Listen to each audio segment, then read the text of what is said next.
الرحمن الرحیم الحمدللہ الذی جعلنا من المتمسکین بولایت امیر المؤمنین اللہم ایاک نعبد و ایاک نستعین الصلاۃ والسلام بالتحیۃ والاکرام علی آباء الحسین وجداء الحسین وبناء الحسین وأولاد الحسین وأصحاب الحسین وأنصار الحسین وأوان الحسین ولعن اللہ تعالی علی أعدائهم اجمعین بلند صلوات۔ پھر بھی کوشش کرو جتنے ممکن ہے اتنی بلند صلوات۔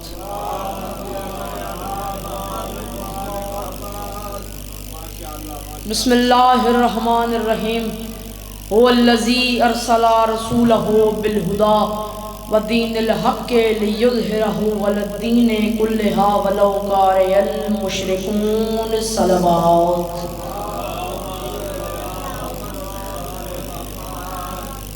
پھر بھی کوشش کرو جتنی ممکن ہے اتنی بلند صلوات۔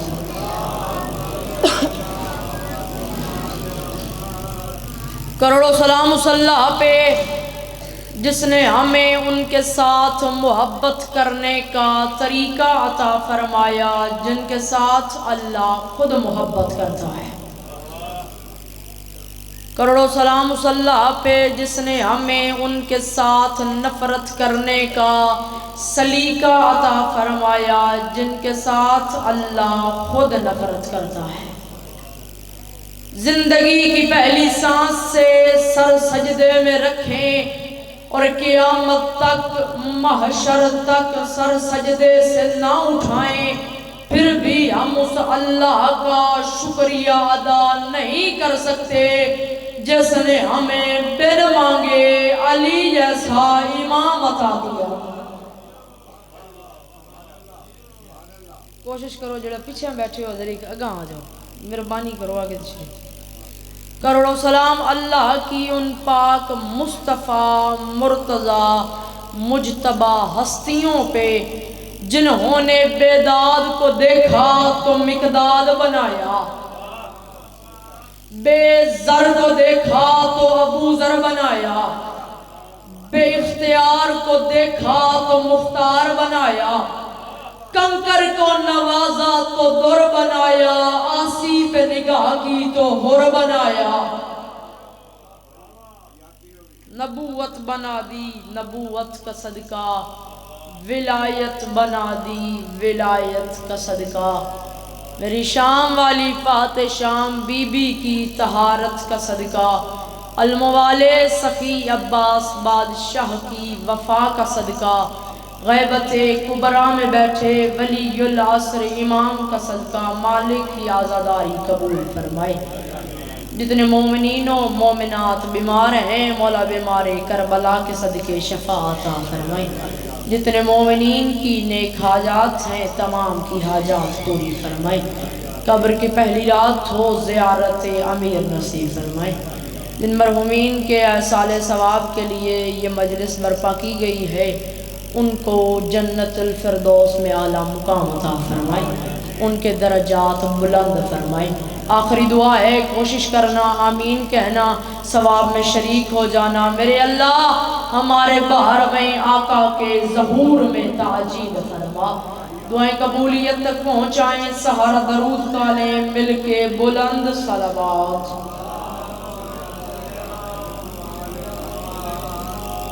اجازت ہے جی ذکر پاک شروع کریں، زیادہ نہیں پڑھنا، 2-3 سطریں فضائل کی 2 سطریں مصائب کی پڑھ کے میں سلام کر دوں گا۔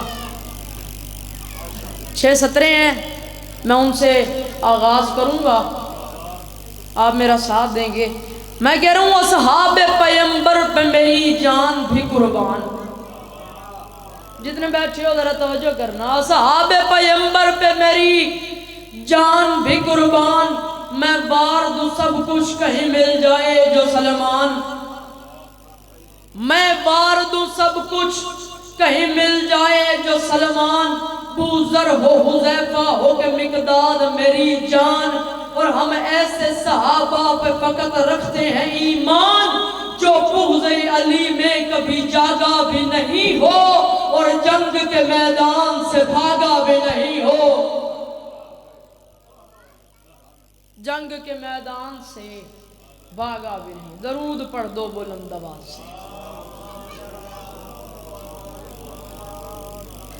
مومنین، میں نے اللہ کے قرآن سے سورت مبارکہ سورہ توبہ کی آیت نمبر 33 پڑھنے کا شرف حاصل کیا، جس میں اللہ دین حق کو دوسرے ادیان پہ غالب کرنے کی حسرت کا اظہار کر رہا ہے، اور یہ فقط حسرت پروردگار نہیں، یہ وعدہ قدرت ہے کہ ایک دن یہ دین ہر دین پہ غالب آئے گا۔ میرا خیال ہے کہ اس اللہ کے قرآن کی آیت کو کسی شاعر نے، اقبال نے اگر شعر میں لکھا ہے تو ایسے لکھا ہے کہ انسان کو بیدار تو ہو لینے دو، انسان کو بیدار تو ہو لینے دو، ہر قوم پکارے گی ہمارے ہیں حسین۔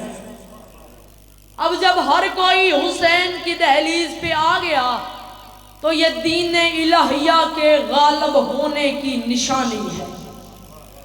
جتنی اسلام کو زندگی چاہیے تھی حسین نے اتنی دے دی، کتنا جینا تھا ورنہ، اور اسلام نے اب اسلام کے بدن کی نبض میں جو لہو ہے اسے حسین کہتے ہیں۔ جنت اعمال کی وجہ سے نہیں، امام کی وجہ سے مل رہی ہے، توجہ ہے، اعمال کی وجہ سے نہیں، نتیجہ اسی بات پہ دوں گا، اعمال کی وجہ سے نہیں، جنت امام کی وجہ سے مل رہی ہے۔ عملوں کی گٹھڑیاں بھی ہوں گی، امام بہتر نہ ہو تو جنت کی خوشبو بھی نہیں سونگھ سکتا، اس لیے کہ خدا نے قیامت والے دن اعمال بعد میں دیکھنے ہیں، امام پہلے دیکھنے ہیں۔ خدا نے کہا میں نے تجھے اٹھانا امام کے نام پہ ہے، آگے امام ہوگا، پیچھے ماننے والے ہوں گے۔ آج 1400 سال گزر گئے، بندے ابھی تک اسی بحث میں الجھے ہوئے ہیں، تیری نماز غلط ہے، میری نماز ٹھیک ہے، تیرا روزہ غلط ہے، میرا روزہ ٹھیک ہے، تیرا وضو غلط ہے، میرا وضو ٹھیک ہے۔ اور یہ ساری بحثیں چھوڑو، نماز کس کی ٹھیک ہے کس کی غلط ہے، پہلے یہ پتہ کرو امام کس کا ٹھیک ہے۔ جس کا امام ٹھیک، جس کا پیشوا ٹھیک، امام بہتر کرو، مرید گنہگار ہو گزارا ہو جاتا ہے، کٹ جاتے ہیں وہ قافلے جن کا رہبر اچھا نہ ہو۔ ہمیں فخر ہے ہم گنہگار صحیح، ہمارا امام پاک ہے، لوگ ہمیں گالی دے سکتے ہیں، مجلس میں بیٹھے ہو تھوڑا بولتے آئے کرو، ہمارے رہبروں پہ تنقید نہیں کر سکتے۔ جنت ملنی ہے امام کی وجہ سے، امام تمہارا کام بنانا نہیں ماننا ہے۔ ہمیں 14 کی عزت کی قسم، ہمیں قرآن کی کچہری سے لے کے کعبے تک لے جاؤ، ہم شیعہ کعبے کی دیوار پہ ہاتھ رکھ کے اعلان کرنے کو تیار ہیں، ہم نے 12 بنائے نہیں مانے ہیں۔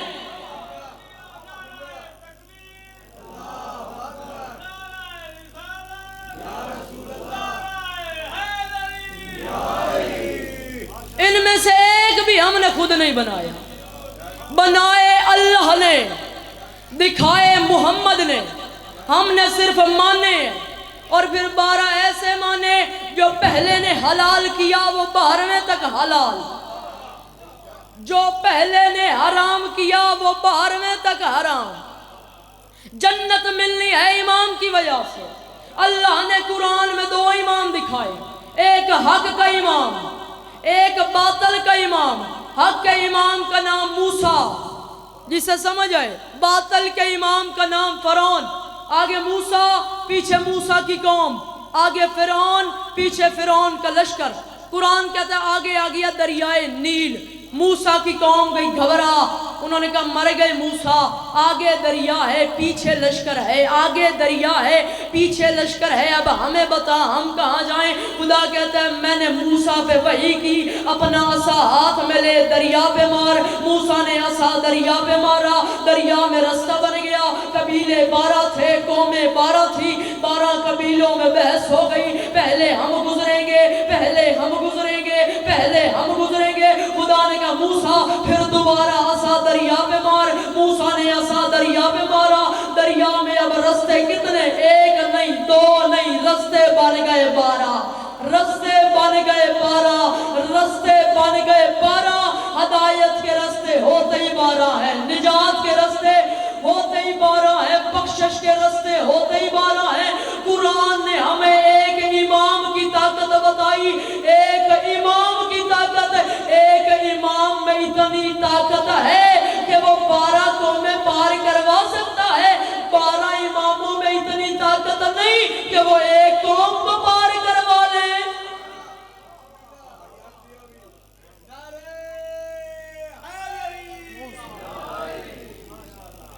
موسیٰ والے سارے پار گئے، کیوں؟ امام اچھا تھا۔ فرعون والے سارے غرق ہو گئے، کیوں؟ امام برا تھا۔ اور جب یہ دریا کے قریب آئے، جب دریا میں آ گئے تو خدا کہتا میں نے اس دن ملک الموت اسرائیل سے یہ نہیں کہا تھا کہ اسے مار، اسے بچا، اسے زندہ رکھ، اسے مار دے۔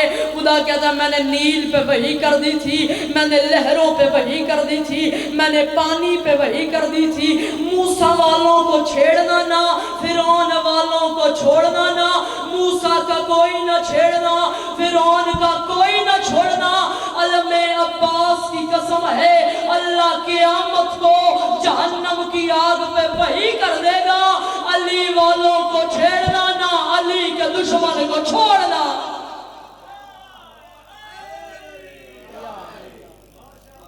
فرعون والے سارے غرق ہوئے۔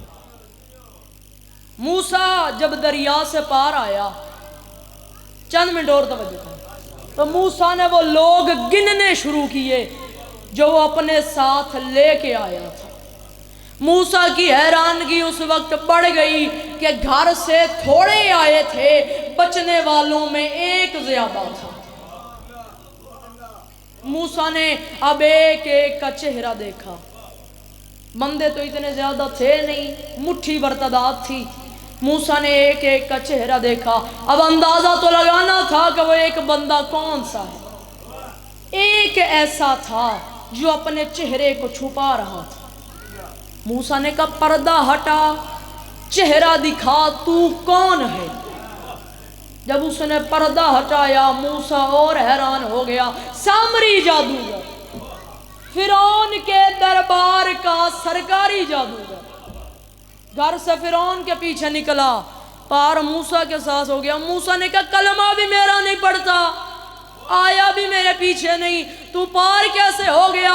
اس نے فوراً موسیٰ کے قدموں پہ گر کے کہا موسیٰ میں نے آخری وقت میں امام تبدیل کر لیا تھا، بالکل آخری لمحے میں نے امام تبدیل کر لیا، میں گھر سے چلا تھا فرعون کے پیچھے۔ موسیٰ نے کہا پھر میرے ساتھ کیوں آیا؟ معجزہ دیکھ کے؟ اس نے کہا نہیں، معجزے سے پہلے میں نے تجھے امام مان لیا۔ موسیٰ نے کہا جب معجزہ ہی نہیں ہوا تو نے امام کیسے مان لیا؟ اس نے کہا موسیٰ تجھے یاد ہوگا جب تو دریا کی طرف گھوڑا دوڑا کے جا رہا تھا تو میرے ذہن میں خیال آیا موسیٰ کو نظر نہیں آ رہا کہ سامنے دریا ہے، پانی کا شور دور دور تک سنائی دے رہا ہے، اور موسیٰ پھر بھی دریا میں گھوڑا دوڑائے جا رہا ہے۔ موسیٰ تیرے چہرے کا اطمینان بتا رہا تھا کہ تیرے ساتھ کوئی ہے۔ اب مجھے یقین ہو گیا تو اکیلا نہیں، اور جب میں نے اپنے امام کا چہرہ دیکھا تو وہ پریشان تھا۔ میں نے اس کے چہرے کی پریشانی دیکھ کے اندازہ لگا لیا جو ڈر جائے وہ امام نہیں ہوتا۔ تیرے چہرے کا اطمینان بتا رہا تھا، اس لیے میں تیرے پیچھے آ گیا۔ آخری صدر پڑھو۔ تیرے چہرے کا اطمینان بتا رہا تھا، اس لیے میں تیرے پیچھے آ گیا۔ قرآن کہتا ہے یہ وہی سامری جادوگر تھا کہ موسیٰ 40 دن کے لیے کوہ طور پہ گئے، اس نے پوری امت کو بچھڑے کے سجدے پہ مجبور کر دیا۔ موسیٰ پلٹ کے واپس آئے، موسیٰ نے کہا اپنے بھائی ہارون سے وہ میری امت کہاں ہے؟ اس نے کہا کون سی امت؟ فرمایا جو میرے اللہ کو سجدہ کرتی تھی۔ اس نے کہا وہ اللہ کو سجدہ نہیں کرتی، اب وہ کرتی ہے بچھڑے کو سجدہ۔ کس کا بچھڑا؟ فرمایا سامری کا۔ کون سامری؟ جسے تو نے بچایا تھا۔ اب موسیٰ جلال میں سامری کے گھر کی طرف چلا، دروازے پہ آئے، دستک دی، سامری گھر سے باہر نکلا۔ موسیٰ نے کہا تو نے میری امت کا بیڑا غرق کیا، مجھے بتا وہ بچھڑا کہاں ہے جو تیرے کہنے پہ بولتا ہے۔ اب سامری اندر گیا، بچھڑے میں جو تھا کپڑے میں لپٹا ہوا بچھڑا لا کے موسیٰ کے سامنے رکھا۔ موسیٰ نے کہا یہ بے جان بچھڑا تیرے کہنے پہ کیسے بولتا ہے؟ نہ تو نبی، نہ تو پیغمبر، نہ تو فرشتہ، نہ تو معصوم۔ سامری کہنے لگا موسیٰ اگر تو کہے تو میں بلواؤں؟ موسیٰ نے کہا بلوا۔ قرآن کہتا ہے سامری نے کیا اشارہ۔ قرآن کی دلیل دے رہا ہوں، میں پڑھ رہا ہوں قرآن سے، تھوڑا بولتے آؤ، اللہ کے قرآن سے پڑھ رہا ہوں۔ موسیٰ نے کہا بلوا، سامری نے اشارہ کیا، بچھڑا بول پڑا۔ اب بچھڑا بولا، موسیٰ نے حیرت کی انگلی دانتوں میں دبا کے کہا یہ بے جان بچھڑا تیرے کہنے پہ کیسے بولتا ہے؟ یہ بے جان بچھڑا تیرے کہنے پہ کیسے بولتا ہے؟ سامری نے کہا موسیٰ تجھے وہ رات والا قصہ تو یاد ہوگا جب تو دریا کی طرف گھوڑا دوڑا کے جا رہا تھا، میں بھی تیرے پیچھے آ رہا تھا کیونکہ میں پیشے کے اعتبار سے جادوگر تھا۔ میرے ذہن میں خیال آ رہا تھا یہ موسیٰ کے لیے رستہ کیسے بن گیا، یہ دریا کی لہریں کیسے پھٹ گئی، یہ پانی نے رستہ کیسے دے دیا۔ موسیٰ جب میں نے تیرے آگے ہو کے دیکھا تو تیرے آگے بھی گھوڑے پہ ایک جوان جا رہا تھا، تیرے آگے بھی گھوڑے پہ ایک جوان جا رہا تھا۔ وہ گھوڑا جہاں سے اپنے سنگ اٹھاتا تھا بنجر زمین سے دور نکل رہا تھا، بنجر زمین سے دور کی لائٹیں نکل رہی تھی۔ وہ کہتا میں اس کے سنگ کے قریب گیا، اس نے سنگ اٹھایا، میں نے تھوڑی سی مٹی اس کے سنگ کے نیچے سے اٹھا کے اپنی جیب میں چھپا لی۔ یہ وہی مٹی ہے، یہ وہی مٹی ہے جو میں نے جوہر حیات سمجھ کے اس بچھڑے میں ڈالی۔ بچھڑے نے بولنا شروع کر دیا۔ اب آؤ سنیوں شیعوں سے پوچھے یہ موسیٰ کے آگے کون تھا؟ سنیوں نے کہا یہ جبرائیل تھا، شیعوں نے کہا یہ علی تھا۔ چل شیعوں کی چھوڑ سنیوں کی مان، اگر جبرائیل تھا جبرائیل ہے کون؟ علی کا شاگرد، حسنین کا درزی، بطول کا نوکر، اور جس کے نوکر کے گھوڑے کے سنگوں میں اتنی طاقت ہے اس کے بیٹے کے ذوالجلال میں کتنی طاقت ہوگی۔ درود پڑھ دیں بلندہ۔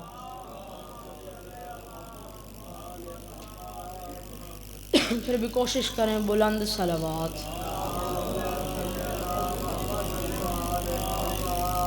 ایک سطر پڑھ کے مصائب کی سلام کا۔ بدلے علی کے لیے انہوں نے علی کی بیٹیوں سے پہلی دشمنی یہ کہ مردوں کے بدلے مستورات سے لیے گئے۔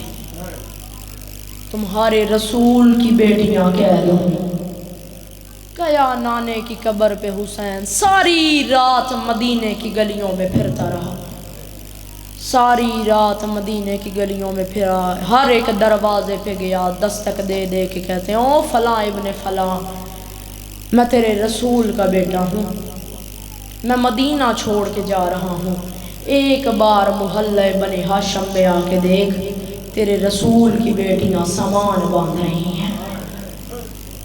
مسلمان دروازے بند کرتے گئے، حسین ایک ایک دہلیز سے اٹھتا گیا، ساری رات مدینے کی گلیوں میں روتا ہوا بطول کا لال صبح کے وقت نانے کی قبر پہ آ کے رو کے کہتا ہے نانا گواہ رہنا تیرے پورے مدینے سے مجھے روکنے کوئی نہیں آیا، نانا تیرے صحابہ کی بیٹیاں آرام کر رہی ہیں، میری بہنیں سامان باندھ رہی ہیں۔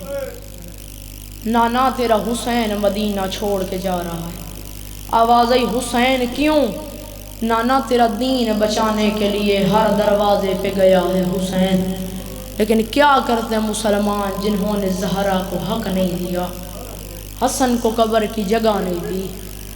حجت تمام کرنے گیا تھا میرا بادشاہ ہر دہلیز پہ، رسول کی قبر سے آواز آئی حسین شہر آسانی سے نہیں بنتے، میں نے یثرب کو مدینہ کیا، میری بڑی محنت لگی ہے۔ فرمایا نانا تو نے یثرب کو مدینہ کیا، تیرے ساتھ میرے دادے کی تلوار تھی، ساری دولت تھی، نانا میں تجھے وعدہ کر کے جا رہا ہوں، نانا 6 گھنٹے میں ایسی محنت کر کے جاؤں گا، اتنا خوبصورت شہر بناؤں گا کہ ہر شب جمعہ تو 1.25 لاکھ نبیوں کو لے کے میرے شہر نہ آئے مجھے حسین نہ کہنا۔